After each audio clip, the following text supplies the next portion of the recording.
Israel के लिए खबर अच्छी नहीं है दोस्तों। और यह बुरी खबर कहीं और से नहीं, उसके सहयोगी अमेरिका से आ रही है।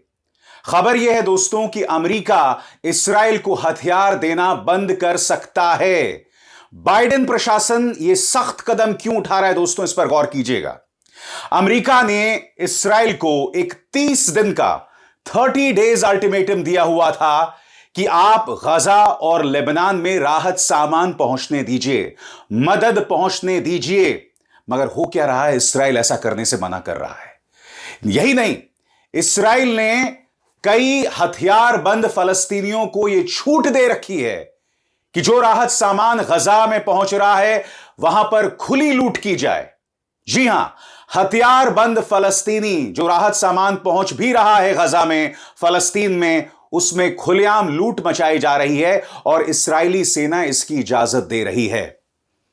अब अमेरिका कह रहा है कि इस्राएल हमारी बात नहीं मान रहा है, 30 दिन का अल्टीमेटम खत्म हो गया है, अब इस्राएल पर पाबंदियां लगाई जाएंगी, उस पर हथियार की सप्लाई जो है वो रोक दी जाएगी। हारेट्स, इस्राएली न्यूज एजेंसी हारेट्स इस बारे में क्या कहता है आपकी स्क्रीन पर। The US is likely to officially designate Israel on Wednesday as non-compliant with its demand to significantly increase humanitarian aid entering Gaza, Israeli officials and Western diplomats told Haaretz, which could lead to a freeze on arms supplies and or no US veto of UN security resolutions against Israel. इसका अर्थ क्या हुआ दोस्तों? संयुक्त राष्ट्र सुरक्षा परिषद इस्राएल के खिलाफ एक प्रस्ताव भी पारित कर सकता है और अमेरिका इसे समर्थन देगा। यह अपने आप में इस्राएल के लिए बहुत चिंताजनक खबर है। मैं आपका परिचय दो लोगों से कराना चाहता हूं, अमेरिकी विदेश मंत्री एंथनी ब्लिंकन और रॉन डर्मर, जो कि इस्राएल के स्ट्रैटेजी अफेयर्स मिनिस्टर हैं। इन दोनों के बीच में मुलाकात हुई है और मुलाकात के कोई बहुत अच्छे नतीजे नहीं निकले हैं इस गतिरोध के समाधान को लेकर। इस्राएल में चिंता है, मगर इस्राएल को इस बात की उम्मीद है कि एक बार जनवरी में ट्रंप सत्ता पर आसीन हो जाते हैं तो अमेरिका का यह जो फैसला है उसे हथियारों की सप्लाई रोकने को लेकर उसे पलटा जा सकेगा। मगर इस्राएल भी इस बात को मान रहा है कि इस फैसले से उसे जबरदस्त नुकसान होने वाला है। मैं आपको यह भी बतलाना चाहता हूं दोस्तों कि राहत सामान पहुंचाने को लेकर क्या खबरें आ रही हैं आपकी स्क्रीन पर। जैसे मैंने आपको बताया, the IDF, the Israeli defence forces, is allowing armed Palestinians to loot aid convoys entering Gaza and to extort protection money from them. Sources in international aid organizations working in the Strip told Haaretz. सरल शब्दों में कहा जाए, Israeli defence forces ने हथियारबंद फलस्तीनियों को यह छूट दे रखी है कि जो राहत सामान फलस्तीन में प्रवेश कर रहा है उसकी खुलेआम लूट की जाए। यही नहीं, वो लोग बाकायदा उनसे प्रोटेक्शन मनी भी ले रहे हैं, यानी कि एक किस्म की घूस। अब जब इस मुद्दे को लेकर IDF से सवाल किया जा रहा है, इजरायली डिफेंस फोर्सेस से सवाल किया जा रहा है, तो उनका यह कहना है कि हम हथियारबंद फलस्तीनियों को इसलिए नहीं रोक रहे हैं क्योंकि इससे पहले भी हमने उन्हें रोकने की कोशिश की थी। नतीजा यह हुआ था कि राहत कार्य में जुटे कई लोगों को चोटें आ गई थी। इसीलिए अब जो राहत सामान फलस्तीन में जाता है हम उनमें कोई दखल नहीं देते हैं। मगर आज इजरायली डिफेंस फोर्सेस से सवाल किया जाएगा। चलिए, आपके मन में अचानक ममता जाग उठी उन राहत कर्मियों के लिए जिनकी वजह से आप हथियारबंद फलस्तीनियों को रोक नहीं रहे हैं। मगर सवाल यहां किया जाएगा कि आप उनसे प्रोटेक्शन मनी क्यों ले रहे हैं, फिरौती क्यों ले रहे हैं। यानी कि साफ तौर पर इजरायली डिफेंस फोर्सेस में एक करप्शन दिखाई दे रहा है, भ्रष्टाचार साफ तौर पर दिखाई दे रहा है और इस बात से कोई इनकार नहीं कर सकता। इस बीच हर गुजरते दिन के साथ इस्राएल की बर्बरता जारी है। आपके सामने अल जजीरा की खबर, जिसमें साफ तौर पर लिखा गया है कि इस्राएल ने कमाल अदवान अस्पताल पर हमला किया है। यह वही अस्पताल है जहां पर, याद कीजिएगा, इस्राएल ने कई डॉक्टर्स को बंधक बना लिया था। Its director, Dr. Hussam Abu Safiya. This is the last anyone has seen of him. अल जजीरा की खबर क्या कहती है आपके स्क्रीन पर। The Israeli army has fired artillery and launched quadcopter drones to target the main entrance of the Kamal Adwan Hospital. इस खबर में बताया जा रहा है कि कमाल अदवान अस्पताल के जो मुख्य द्वार है उस पर इस्राइल ने अपने हेलीकॉप्टर्स के जरिए हमला किया है और बात यहां नहीं रुकती, 3 फलस्तीनी इसमें घायल हो गए हैं। दूसरी खबर में बताया जा रहा है कि इजरायली मिलिट्री 6 किलोमीटर लंबे नेटजरिम कॉरिडोर में कई हाई राइज बिल्डिंग्स पर, ऊंची इमारतों पर हमले कर रहा है। और यही वजह है दोस्तों कि अमेरिका इस मुद्दे पर सख्त बना हुआ है। अमेरिका अब अगले 2 महीने तक इस्राएल को कोई हथियार नहीं देने वाला है।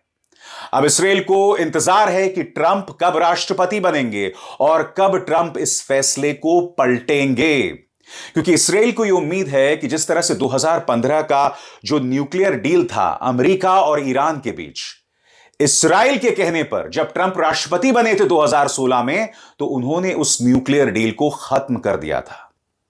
इस्राएल को यह उम्मीद है कि जब ट्रंप राष्ट्रपति बनेंगे तो इसी तरह से वो बाइडेन प्रशासन के फैसले को पलट देंगे। मगर यह क्या प्रमाणित करता है दोस्तों, अंतर्राष्ट्रीय तौर पर इस्राएल अलग थलग पड़ रहा है।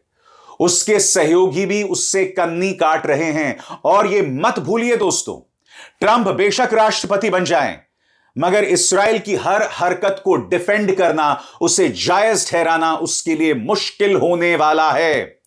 इस बीच मध्य पूर्व से इस्राएल के खिलाफ आवाजें बुलंद हो रही हैं।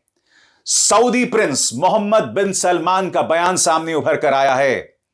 उन्होंने कहा है कि इस्राएल को गजा पर अत्याचार बंद करना चाहिए। वो साथ ही यह भी कहते हैं कि ईरान की संप्रभुता पर किसी भी कीमत पर आंच नहीं आनी चाहिए। कल अपने संबोधन में उन्होंने क्या कहा, सुनिए।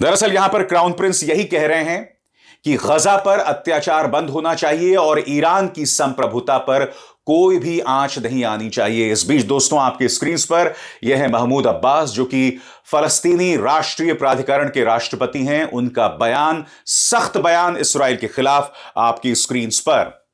इस्राएल को जल्द संयुक्त राष्ट्र सुरक्षा परिषद का प्रस्ताव 2735 लागू करना चाहिए, जिसके जरिए गजा में इस्राएल की हमलावर नीति पर लगाम लगेगी। उसे गाजा पट्टी से अपनी सेनाओं को वापस बुलाना चाहिए। साथ ही प्रभावित इलाकों तक राहत सामान पहुंचाने की अनुमति देनी चाहिए, ताकि फलस्तीनी राज्य गजा पर अपनी संप्रभुता कायम कर सके। इस्राएल को फलस्तीनी लोगों को घर लौटने की अनुमति देनी होगी, ताकि वो अपने टूटे हुए घरों को फिर से बना सकें। इस्राएल को गजा को वेस्ट बैंक और यरूशलेम से अलग करने की साजिश पर लगाम लगानी चाहिए। उसे अपने युद्ध अपराधों पर रोक लगानी होगी और अवैध तरीके से कब्जा करने वाले इस्राएली लोगों पर लगाम लगाना होगा। इस्राएल पर लगातार दबाव बन रहा है, मगर एक बात मैं स्पष्ट कर दूं, ट्रंप के बारे में कहा जाता है कि वो अनप्रेडिक्टेबल हैं, यानी कि उनका अगला कदम क्या होने वाला है कोई नहीं जानता। मगर ट्रंप के लिए भी इस पूरे तमाशे को आंख मूंद कर जो है बैठे रहना असंभव होगा, क्योंकि अमेरिका पर भी दबाव होगा। और यह ना भूलें, इस्राएल के अंदर से ही बेंजामिन नेतन्याहू के खिलाफ आवाजें उठ रही हैं। इस्राएली जनता पिछले 15-16 दिनों में 2 बार सड़कों पर उतर आई है। पहली बार जो वो सड़क पर उतर कर आए थे वो तब जब रक्षा मंत्री योआव गैलेंट को बर्खास्त कर दिया गया था। अब दूसरी बार वो सड़क पर उतर कर आ गए हैं। क्यों आए हैं दोस्तों? क्योंकि अब तक बंधकों की रिहाई के बारे में बेंजामिन नेतन्याहू कोई कदम नहीं उठा रहे हैं। और ये अपने आप में बहुत शॉकिंग है दोस्तों कि जो इस्राएली बंधक इस वक्त हमास के टनल्स के अंदर मौजूद हैं, उनकी रिहाई के लिए आखिर बेंजामिन नेतन्याहू पहल क्यों नहीं कर रहे हैं? आपको क्या लगता है दोस्तों, इस्राएल ने करीब 40,000 फलस्तीनियों को मौत के घाट उतार दिया। ऐसे में जो इस्राएली हमास के कब्जे में होंगे वो खुद कितने सुरक्षित होंगे? ताजा खबर यह है दोस्तों, अब तक 100 से 150 उन बंधकों की जान पर कोई आंच नहीं है। वो सुरक्षित हैं, उन्हें सही समय पर सही खाना मिल रहा है, दवाइयां भी मिल रही हैं। मगर चिंताजनक बात क्या है, मैं आपको बताता हूं। चिंताजनक बात यह है कि आप लगातार एक टनल में बैठे हुए हैं, आप लगातार बंधक बने हुए हैं। आप समझ सकते हैं वो इस्राएली किस कदर यातना से गुजर रहे होंगे। वैसे यातना से एक और शख्स गुजर रहा है, माननीय बेंजामिन नेतन्याहू। कल ही मैंने आपको खबर बताई थी कि किस तरह से यह व्यक्ति अब बंकर के अंदर रह रहा है। जी हां, इस्राएली प्रधानमंत्री बेंजामिन नेतन्याहू इस वक्त अपनी तमाम बैठकें बंकर के अंदर कर रहे हैं, वो बाहर नहीं जा रहे हैं। पहले इनका दफ्तर होता था टॉप फ्लोर पर, एक ऐसा कमरा जिसमें आप बाहर का नजारा देख सकते थे शीशे की खिड़कियों के जरिए। उसका नाम था फिश टैंक। अब बेंजामिन नेतन्याहू लगातार बंकर के अंदर बैठकें कर रहे हैं। और आप जानते हैं दोस्तों, जब दिमाग के अंदर खुली हवा ना आए, खुली हवा का प्रवेश ना हो, साफ सुथरी हवा का प्रवेश ना हो, तब आपके सोचने समझने की क्षमता खत्म हो जाती है, काबिलियत खत्म हो जाती है। यही वजह है कि एक के बाद एक बेंजामिन नेतन्याहू ऐसे कदम उठा रहे हैं जो उन्हें अपनी ही देश की जनता से अलग थलग कर रहे हैं। और अगर इसी तरह से इस्राएली जनता बगावत करती रहेगी तो डोनाल्ड ट्रंप के लिए भी बहुत मुश्किल हो जाएगा बेंजामिन नेतन्याहू को खुला समर्थन देने से। इस बीच जैसे मैंने बताया, बड़ी खबर यह है दोस्तों, अमेरिका नाराज है कि राहत सामान पहुंचने नहीं दिया जा रहा। 30 दिन का अल्टीमेटम दिया गया था और अब अगले 2 महीने के लिए हथियारों की आपूर्ति नहीं होगी इसराइल को। ट्रंप लौट आए, क्या ट्रंप उस फैसले को पलटेंगे? इस पर भी सवाल का निशान है। अभिसार शर्मा को दीजिए इजाजत, नमस्कार। स्वतंत्र और आजाद पत्रकारिता का समर्थन कीजिए, सच में मेरा साथी बनिए। बहुत आसान है दोस्तों, इस ज्वाइन बटन को दबाइए और आपके सामने आएंगे ये 3 विकल्प, इनमें से एक चुनिए और सच के इस सफर में मेरा साथी बनिए।